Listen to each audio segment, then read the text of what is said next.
રીતે છે, એકદમ પહેલેથી. તમારે તો ઇન્ડિયાનું બુકિંગ કરવું પડે, રજા લેવી પડે, ઘણી બધી માથાકૂટ. તે પહેલેથી પ્રી પ્લાન કરી, and most of the family should make it a point to go there. તો એ વખતે આ અંજન વિધિ થાય, આખું પંચ કલ્યાણક થઈ જાય. પછી રાત્રે આચાર્ય ભગવંત રેશમી. હવે ઘણાને પ્રશ્ન થયો હતો કે ભાઈ રેશમી કેમ? તો રેશમી એવું છે, શુદ્ધ રેશમી આવે છે કે સિલ્કવર્મ્સને માર્યા વગર વપરાય. આપણે પણ પૂજામાં વસ્ત્રો કેવા પહેરવાના કયા છે? સિલ્ક. શા માટે? એનું કારણ છે કે ઇટ ઇઝ સ્ટેટિક. એમાંથી શું છે, અશુભ તત્વો ના લે. તમને ઘણી વસ્તુઓ પેલી નથી આવતી, કઈ કુંજણી નથી આવતી કે એનાથી ડસ્ટ ફ્રી થઈ જાય છે. તો એવી રીતે સિલ્કમાં ઇમ્પ્યોરિટીઝ રિટેન નથી થતી, ઇટ થ્રોઝ ઇટ ઓફ. વેરેસ સુતરાઉ કપડાં હોય તો ઇટ રિટેન્સ. પૂજા માટે દાખલા તરીકે રસ્તે ચાલતા આપણે જતા હોઈએ ઇન્ડિયામાં, તો કોઈક કેવું હોય ને અડી ગયું, બને ને? કોઈક એવી કોઈ સ્થાનમાં પગ ખરડાઈ ગયો, તો કહેવાય છે કે રેશમી વસ્ત્રો પહેરીને ગયા હોઈએ તો વાંધો આવતો નથી. આવી કોઈ વ્યક્તિ પણ અડી ગઈ, સમજો અશુદ્ધ વ્યક્તિ છે, અડી ગઈ. આજે બહુમાળી મકાન થઈ ગયા, લિફ્ટમાં કોણ કેવું હોય શું ખબર? તો કોઈક અડી ગયું પૂજા કરતા, તો રેશમી વસ્ત્રો હોય. એટલે આજે આપણને એવું પ્યોર સિલ્ક નથી મળતું. સિલ્કની તો બાધા જ લેવી જોઈએ, કારણ કે એવું પ્યોર મળતું નથી. તો પણ સિન્થેટિક સુતરાઉ નહીં પહેરવાના. પૂજામાં કેવા પહેરવા જોઈએ? Not cotton. અને રોજે રોજ બોળવા જોઈએ, રોજે રોજ બોળવા જોઈએ, પરસેવો થતો હોય ત્યારે. આપણી વાત ક્યાં છે? અંજન વિધિ. તો મહારાજ સાહેબ રેશમી વસ્ત્રો પહેર્યા. પછી સોનાની સળી. એક વ્યક્તિ છે એ હંમેશા જ્યાં અંજન થાય ને ત્યાં એની સોનાની સળી મહારાજ સાહેબને વોરાઈ આવે છે. એટલે people are so very sharp કે મને આ લાભ લેવો છે, તો એ સોનાની સળી વોરાઈ આવે. પછી એ સોનાના પાત્રમાં રત્નનો ભૂકો, એ પણ શ્રાવકો આર શાર્પ. જેને આ લાભ લેવો હોય ને પહેલેથી જઈને કે મને આ લાભ આપો, એ લે. રાત્રે એકાંતમાં એ વખતે અંજન વિધિ થાય. ભગવાનના જે નેત્ર હોય ને એમાં એ અંજન શલાકા થાય, ત્યારે એ પ્રાણ પ્રતિષ્ઠા થઈ કહેવાય. અને એ વખતે એમ કહેવાય છે કે પાલિતાણાના દાદાએ 7 વાર શ્વાસોશ્વાસ લીધા, પ્રાણ પૂર્યા ને અંદર માટે, ત્યારે હવે ભગવાન થયા. ફોલો. હવે આપણે ભગવાનની પૂજા કરવી છે. હા, અહીંયા મને આનંદ થયો કે અહીંયા તમારે સાંકળી આંબિલ ચાલી રહ્યા છે. બહુ સારી વાત છે અને ખૂબ અનુમોદનીય છે. તો એવા અંજનના જે ભગવાન આવી રહ્યા છે, તો એ આની વિધિ છે. અને ગુરુ મહારાજ રાત્રે કરે, પછી સવારે નોર્મલી પૂજા વગેરે થતી હોય છે. પછી જે પૂજનિક બને છે. તો આ ભીમો કુંડલીઓ કોણ હતો? ભીમો કુંડલીઓ ઘીનો ધંધો કરતો હતો. ઘીની કુંડીઓ હોય ને, કુંડલીઓ લઈને ફરતો. 7 દ્રમ એ વેચીને હમણાં જ લાવ્યો હતો. પાલીતાણાની તલાટી હતી. પાલીતાણા તલાટીમાં આખો મહાજન બેઠું હતું. શત્રુંજય ઉપર દેરાસર બનાવવા માટે ઘી બોલી થતી હતી, ટીપ લખાતી હતી. જાવડ શાહ હતા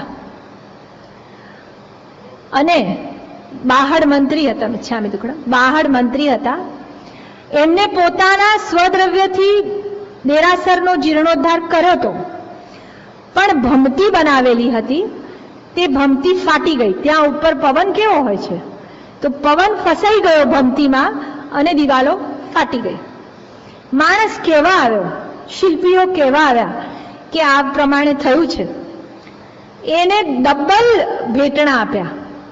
તો કોઈકે પૂછ્યું કે કેમ આટલું ડબલ ભેટણું આપ્યું? જે માણસે કહેવા આવેલો કે મંદિરનું નિર્માણ પૂરું થયું છે, ત્યારે જે ભેટણું આપેલું એનાથી ડબલ તોડવાના સમાચાર લઈ આવનારને કેમ આપ્યા?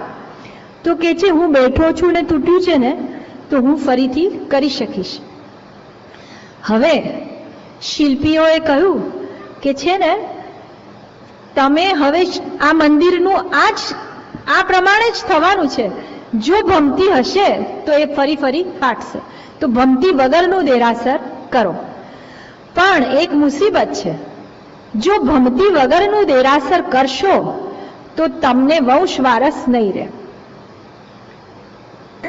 શિલ્પશાસ્ત્રનો એવો નિયમ હતો.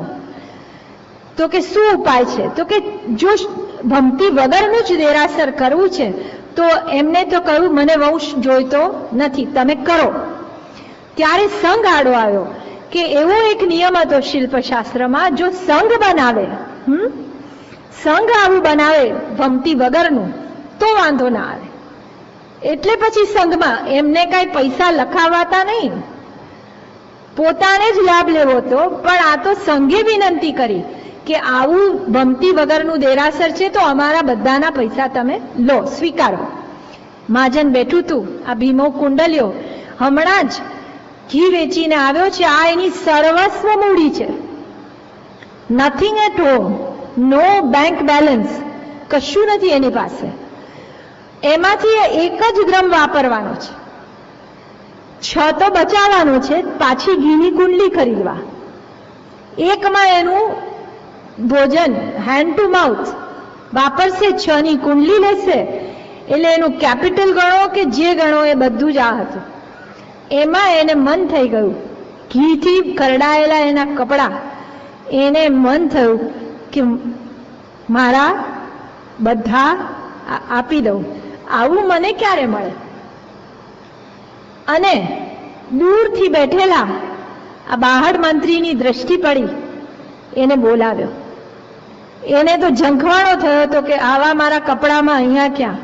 અને એનું નામ પૂછીને શું લખ્યું? પહેલું લખ્યું, ફર્સ્ટ ઓન ધ લિસ્ટ. કે બધાનું તો શું હતું? અમુક પર્સેન્ટેજ. આનું તો શું હતું? Total capital. હવે શું થાય છે? આ ભીમા કુંડલ્યો જો દાન નિસ્પૃહ ભાવનાથી આપ્યું એનું રિઝલ્ટ. ઘરે ગયો. હા, અને હજી એક વાત કહું, એની પત્ની કેવી હતી ખબર છે? કજિયાળી. એને એનો ડર પણ નહીં રાખ્યો. એમ મારું શું કેવું, નહીતર તો જરા એમ થાય ને હવે ઘરે જઈને શું કહીશું, કાંઈ વિચાર ના કર્યો. પણ તમે માનશો, ઘરે ગયા ને તો પત્નીએ શું સ્વાગત કર્યું. અને કે છે પેલા પૈસા તો હું આ બધું લખાવીને આવ્યો. કાંઈ વાંધો નહીં, બહુ સારું કર્યું. He was Astonish. આ દાનનો પ્રભાવ લાગે છે. પછી એમને બહાર પેલી ગાય હતી ને એ ખીલો ખેંચી અને ભાગી ગઈ. ભીમો કુંડલિયો જઈને પાછી ગાયને લઈ આવ્યો અને ખીલો બાંધવા ગયા. જરા ઊંડો ખોદ્યું તો ખીલોની ઠોકતાની સાથે ખન એવો અવાજ આવ્યો. there is something there. ખોદવા ગયો, સોના મોરથી ભરેલો ચરુ મળ્યો. હવે આપણને આવો મળી જાય હા તો શું વિચાર કરીએ? આ તો દાન આપ્યું એટલે ભગવાને આપી દીધું. એને શું વિચાર આવ્યો ખબર છે? હજુ મહાજન બેઠું હશે, લાવ આ ઘડો લઈને હું ત્યાં પહોંચી જાઉં. બોલો કેવી ચરમસીમા છે. તો એ વખતે આકાશવાણી થઈ. ધર્મેન્દ્રએ કહ્યું કે મેં જ તારી પત્નીનું આ પરાવર્તન સ્વરૂપ કરેલું. આ એનું સ્વરૂપ પણ મેં બદલાવ્યું હતું અને ઓવર એન્ડ અબવ આ ચરુ પણ તારા માટે છે, હવે આપવા જવાનું નથી. તો આ ભીમો કુંડલિયો. એક મોટી પૂજા કરવી, આંગી રચાવવાની. આંગીનું પણ તમે પૈસાથી જ કરવાનું છે. જો આ બધા કર્તવ્યો કેવા છે? ધન સાધ્ય. ધન સાધ્ય છે ને, તો કોઈ કહેશે ગરીબોને શું કરવાનું? તો ગરીબોને દાન, શીલ, તપ અને ભાવ. તો શીલ અને તપ તો છે જ ને. અને અનુમોદના એ ભાવ. અનુમોદના એ ભાવ. તો ધન સાધ્ય શા માટે? પરિગ્રહ, સન્ના અને ધનની મૂર્છા ઉતારવા માટે છે. તો ધનની મૂર્છા ઉતારવા માટે જેટલી જુઓ તમે દાન આપો ને, ક્યારેય કોઈને પણ આપો, તમારી જેટલી મૂર્છા આસક્તિ ઓછી હશે એટલી સામેલાની પણ આસક્તિ તૂટે. વર્ષી દાન ભગવાન જ્યારે આપે છે એની એક નાની વાત કરું. ભગવાન જેને જેને સોનામોર આપે છે ને એ બધાની એટલો બધો સંતોષ થઈ જાય છે. કોઈને કશું લેવું નથી, ખાલી ભગવાન પાસે આવ્યા ને ભગવાનના દર્શન કરતા કોઈને કાંઈ લેવું નથી, પણ શેષ કે ને આવ્યા છીએ તો કાંઈક લઈને જઈએ એવું શેષ લે છે ને તો પણ ભગવાન 1,08,00,000 રોજના સોનામોર આપે છે. કોઈ કેટલું લે છે? શેષ જેવું છે. પોતાને જે લેવું છે લેવાની તૃપ્તિ થઈ જાય છે પરમાત્માને જોતા. આવો એમનો અતિશય છે. વર્ષી દાન કેમ આપ્યું છે ખબર છે? એવું ના કહીને ગયા નંદીવર્ધનને તું મારી પાછળ આટલા વાપરી લેજે, હું દીક્ષા લઉં છું. ખ્યાલ આવે હું શું કહું છું? બધા ભગવાન પાછળ કહીને ગયા હોય તો શું થાય? 1 વર્ષ વહેલી દીક્ષા ના લે? પ્રશ્ન વિચાર્યો છે કોઈ દિવસ કે ભગવાને પોતાના હાથે કેમ આપ્યું છે? કે there is something in his hands. પોતાના હાથે જે લે બધા ભવ્ય બને. ખબર છે? ખાલી પૈસો લીધો છે પણ તો પણ ભવ્ય બન્યા. અને બીજું મૂર્છા ઉતરી ગઈ. તો આપણો પૈસો, આપણી પ્રભાવના, આપણે જે કંઈ પણ આ ધન સાધ્ય કાર્ય કરીએ તો આપણી નીતિનો લાવેલો હોય, મૂર્છા વગરનો હોય, તો સામેલી વ્યક્તિ લે ને તો એને પણ મૂર્છા ઉતરે.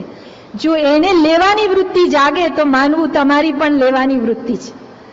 તમારો પૈસો કેવો છે ને એના ઉપર આધાર છે. તો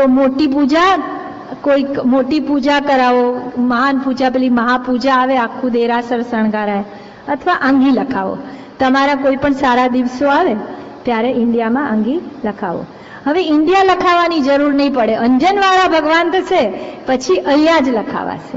અધરવાઇઝ આઈ વુડ સજેસ્ટ 18 અભિષેક વાળા પાછળ આંગી ન કરશો પણ ક્યાં કરજો? ઇન્ડિયા લખાવી દો. પણ હવે એવી જરૂર નહીં પડે. હવે જ્ઞાનાચાર સંબંધી શ્રુત જ્ઞાનની પૂજા. મેં આ અંજન વિધિની વાત મારા 1-2 જણા નિકટના જે ફિલાડેલ્ફિયા, ચેરી હિલ ને એ બાજુ જે રહે છે એ લોકોને કહ્યું છે તમારે દર મહિને અથવા દર થોડા વખતે whenever possible, મારા અમુક કઝિન્સ ડિટ્રોઇટ છે એ લોકો બધાને સિદ્ધાચલમ જવાનું એ લોકોને કાઇન્ડ ઓફ નિયમ. તે બધાને મેં કહ્યું છે નહીં, અંજનવાળા ન્યુયોર્કમાં છે, પ્લીઝ ત્યાં જજો. તો દે મેક ઇટ અ પોઈન્ટ કે નહીં હવે આપણે ક્યાં જશું? ન્યુયોર્ક. કારણ અંજનવાળા છે. હવે ક્યાં આવશે? ન્યૂજર્સી. હવે શ્રુત જ્ઞાનની પૂજા. પેથડ મંત્રીએ ભગવતી સૂત્ર હતું ને, તે ભગવતી સૂત્ર ની પૂજા કરી. એક સોનામોર મૂકીને, ગોયમ શબ્દ જેટલી વાર બોલાયો તો સોનામોર મૂકીને પૂજા કરેલી. લલિક શ્રાવક એને હરિભદ્રસુરી માટે દેરાસરમાં હરિભદ્રસુરી મહારાજ સાહેબને 1444 ગ્રંથ આલોચના રૂપે લખવાના હતા. એમાંનો છેલ્લો ગ્રંથ કયો હતો ખબર છે? કોઈક બોલ્યું? સંસાર દાવાનળ. 4 ગાથા 4 ગ્રંથ સમાન છે. એમાં જે એક કારણ કે એમાં સાર એટલો ભર્યો છે. છેલ્લા 1444 છે ને તો 1440 થઈ ગયા. હવે અવસ્થા લથડી છે, શારીરિક બળ ઘટતું જાય છે. છેલ્લા 4 બાકી છે તો 3 લખાઈ ગયા, 4થી શરૂઆત કરેલી છે અને કાળધર્મ પામ્યા. ત્યારે પછી સંઘે પૂરી કરી એટલે ઝંકારારા બધા સાથે બોલીએ છીએ. ઓકે, ઝંકારારા બધા સાથે કેમ બોલે? કારણ કે સંઘની રચના છે એટલે બધાએ સાથે બોલે છે. તો એ આ પૂર ઝડપે એમને આ કાર્ય કરવું હતું. 1444 ગ્રંથ ક્યારે લખાય? ઉંમર થતી હતી અને રાત્રે તો કામ થાય નહીં. તો આ લલિત શ્રાવકે શું કર્યું? રાત્રે પહેલાના જમાનામાં શું થાંભલાઓ બહુ હતા. જૂના મકાનો હોય ને, અત્યારના આવું ના હોય કે થાંભલા વગરનો આટલો હોલ જ ના હોય. તો અનેક થાંભલાઓ હોય. તો એ થાંભલાઓની આજુબાજુ રત્નો મૂક્યા. બોલો, એ રત્નોના પ્રકાશમાં હરિભદ્રસુરી મહારાજ સાહેબ લખતા હતા. બોલો, એટલે રાત્રે પણ લેખન કાર્ય કર્યું ત્યારે એમનું આલોચના પૂરી થઈ. તો એ આ લલિત શ્રાવકે તાળપત્રો પણ જ્યારે એમને જોઈતા હતા ત્યારે લાવી આપ્યા હતા. ખિંડ જુઓ કેવા ભક્તો હતા. જરાક પણ આમ જુએ ને નજર ઉપર કે નહીં હરિભદ્રસુરી મહારાજ સાહેબ કઈ ચિંતામાં છે, વંદન કરવા આવ્યા હતા તો લાગ્યું ભગવંત આજ આપ કેમ ચિંતામાં છો, અગુરુ ભક્ત. પછી કે છે કે મને આ લેખન કાર્યમાં જે સામગ્રી જોઈએ છે ને તાડપત્ર એ નથી મળતા, હમણાં હાજર કરી દઉં કરીને લાવી આપ્યા. કુમારપાલ રાજા એમને પણ શું કરેલું, ખબર પડી કે હેમચંદ્રાચાર્ય એમની જોડી કોની છે, એમના ગુરુ કોણ છે, હેમચંદ્રાચાર્ય, એ પણ લેખન કાર્ય કરતા હતા. હવે લેખન કાર્ય વિચાર કરો, જસ્ટ સી ધ કેપેસિટી. આ આચાર્ય ભગવાન 700 લૈયાને બેસાડેલા છે લખવા વાળા, 707 ડિક્ટેશન આપે છે. Can you imagine that? એક સ્ટેનોને ડિક્ટેશન આપો, સાથે બીજીને બેસાડો ને ત્રીજીને બેસાડી તો જુઓ. 3 letters are being drafted at the same time. This is 700 એક સાથે બેસાડેલા છે અને 700 એ લખી રહ્યા છે. એવું મહાન કાર્ય એ કરી રહ્યા હતા. એમાં એ જે તાડપત્ર જોઈએ એમાં કોઈ 2 જાત હોય છે, ખર અને કંઈક બીજું, મને બહુ નામ નથી ખબર, પણ એ 2 જાતમાંથી હવે એમના જે જાત જોઈએ લખવા એ જાત ખલાસ થઈ ગઈ હતી. તો કુમારપાલ રાજાને પણ જાણ થઈ, ત્યારે એમને શું કર્યું, ત્યાં જઈ અને આ ઝાડ છે ને બધા, ત્યાં જઈને સોનાની ચેન પહેરાવી. પ્રત્યેક પેલા જે બીજી જાતના ઝાડ હતા સોનાની ચેન પહેરી અને ત્યાં જઈને વિનંતી કરી. વન દેવતાને વિનંતી કરી કે મને આ બીજી જાતનું જે જોઈએ છે તાડપત્ર એની મને પૂર્તિ કરો. બધા ઓવરનાઇટ બધા બદલી ગયા. ચમત્કાર. એવું આ કુમારપાલ રાજાએ ગુરુ ભક્તિ કરી. ગુરુ ભક્તિ કરતા પણ આ કોની ભક્તિ છે? શ્રુત જ્ઞાનની. હવે તમે આ કાર્ય ક્યાં કરશો? શ્રુત જ્ઞાન લખાય છે ઇન્ડિયામાં, જ્યાં પણ લખાતા હોય, આગમ લખાતા હોય, સારા સારા ઠેકાણે 700 વર્ષ ચાલે એવી સ્યાયથી લખનાર હું પણ જાણું છું. પેપર પણ 700 વર્ષ ટકે અને સ્યાહી પણ એવી હોમમેડ હોય કે જેનાથી 700 વર્ષ સુધી કાંઈ વાંધો ના આવે. એવું લેખન કાર્ય પૂર ઝડપે ઘણે ઠેકાણે ચાલે છે, તો એમાં તમે લાભ લઈ શકો. હવે તપાચાર સંબંધી પાપ શુદ્ધિ. પાપની શુદ્ધિ એટલે શું? આલોચના લેવી. ભવ આલોચના, સૂળીની સજા 100 થી સરે. તો સુજ્ઞ માણસ કોણ એમાં ન પ્રવર્તે. તો જેટલા પણ પાપો જાણતા અજાણતા યુવાનીમાં કંઈ પણ થઈ ગયા હોય તો એ કન્ફેસ કરવું, દેટ ઇઝ વોટ આ આલોચના. પછી વર્ષે વર્ષે લેવી જોઈએ. કપડાં વર્ષે જ ધોઈએ છીએ એવું થાય છે. સંવત્સરી જ પ્રતિક્રમણમાં જે આવે ને એ શું કહેવાય, આખા વર્ષ મેલા કપડાં પહેર્યા, હવે ધોવા આવ્યો. એટલે આલોચના એટલે હજી સુધી આપણે ધોયા જ નથી. તો એ આપણા જેટલા પણ અને છે ને જે પાપો કરેલા છે એના તમે પરિણામ સાંભળો કે એનું ફળ આવું આવું છે, ત્યારે ભોગવવાનો જ્યારે વારો આવશે ત્યારે આંખે પાણી આવશે તો પણ ભોગવાશે નહીં. અને કદાચ ઘણા એમ પૂછે કે અમારું આ પાપ ચાલુ જ છે. ફોર એક્ઝામ્પલ, રાત્રિ ભોજન, કોકનું એ પાપ ચાલુ જ હોય તો શું કરવું? લેવું કે નહીં? લેવાનું. આલોચનામાં એવી એક તાકાત છે, મારું પોતાનું પણ પર્સનલ છે, એવી કોઈ પણ મેં વાત લખી કે આ હજુ હું કરું છું which is not right, but I can't help it, જેને કહેવાય ને, and I am going to continue as far as I no as of today. તો 1 વર્ષ ને 2 વર્ષ લીધું ને 3જા વર્ષે છૂટી ગયું. ખ્યાલ આવ્યો? બીકોઝ તમને એ વખતે લાગ્યું કે આ હું ખોટું કરું છું. You are admitting and committing. That gives you the, અને એ ભગવાનનો પણ એટલે આચાર્ય ભગવંતનો પણ પ્રભાવ હોય. એવા અમુક વસ્તુઓ બને છે કે આચાર્ય ભગવંત પાસે તમે જાઓ ને, થોડા પરિચયમાં જાઓ ત્યારે તમને એમ થાય આચાર્ય ભગવંત મારી આ વાત જાણશે તો. ખ્યાલ આવ્યો? આપણને ઓટોમેટિકલી ગિલ્ટી ફિલિંગ થઈ જાય. એક શ્રાવક હતો, 7 વ્યસને પૂરો હતો. શ્રાવક તો ના કહેવાય પણ જૈન હતો, 7 વ્યસને પૂરો. એક કોણ જાણે કોઈ કારણસર ઉપાશ્રયમાં મારા સાહેબ પાસે આવેલો. ઉપાશ્રયના જે પેલા આગેવાનો હોય એને હાથ જોડ્યા, આગેવાન આગંતુક શ્રાવકને, કે પધારો અમારા ઘરે. પેલું કે ના મારે નથી આવવું. એમને એટલી બધી કાકલુદી કરી કે ના બસ લઈ જ જાઓ. અને એમને જે ચાંદીના થાળમાં સાધર્મિકને બેસાડી ને જે ભક્તિ કરી એના આંખમાંથી આંસુ જાય કે હું આ કશાને યોગ્ય નથી, કે હું કેવો પાપી છું તમને ખબર નથી. તો કે ના તમે આ મારા શહેરના ઉંમરે ચડ્યા ને એટલે મારે મનને તો મોટા સાધર્મિક.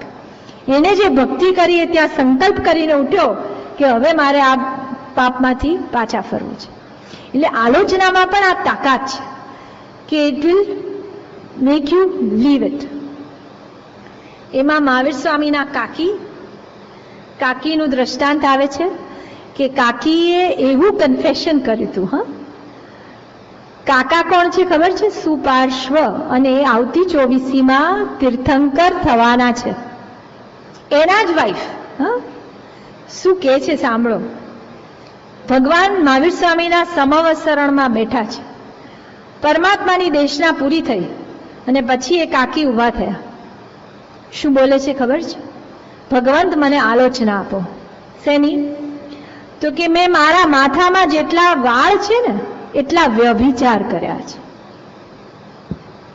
મને શું આલોચના છે? શું આપી હશે? ભગવાને કહ્યું તમને કોઈ જ આલોચના નથી. આટલું કન્ફેસ કર્યું. 12 પર્સના બેઠી છે એમાં આવું બોલવું, તમારા બધા પાપ ધોવાઈ ગયા. પછી આવે છે લક્ષ્મણા સાધ્વીજી અને મેતારજ મુનિ. એક નાની નાની આલોચના ન કરી એમાં 80-24 રખડ્યા. આ લક્ષ્મણા સાધ્વીજીની વાર્તા જે છે એ 79-24 પહેલાની વાર્તા છે. અને હવે પછીની જે 24 આવશે, 80મી આવશે ત્યારે એમનો મોક્ષ થશે. ભટક્યા કેટલું? 80-24 એક નાની આલોચના નહીં લીધી. એમાં શું આલોચના? તો પોતે વિધવા થયા લગ્ન મંડપમાં. ઓકે, સ્વયંવર મંડપ હતો. વરમાળા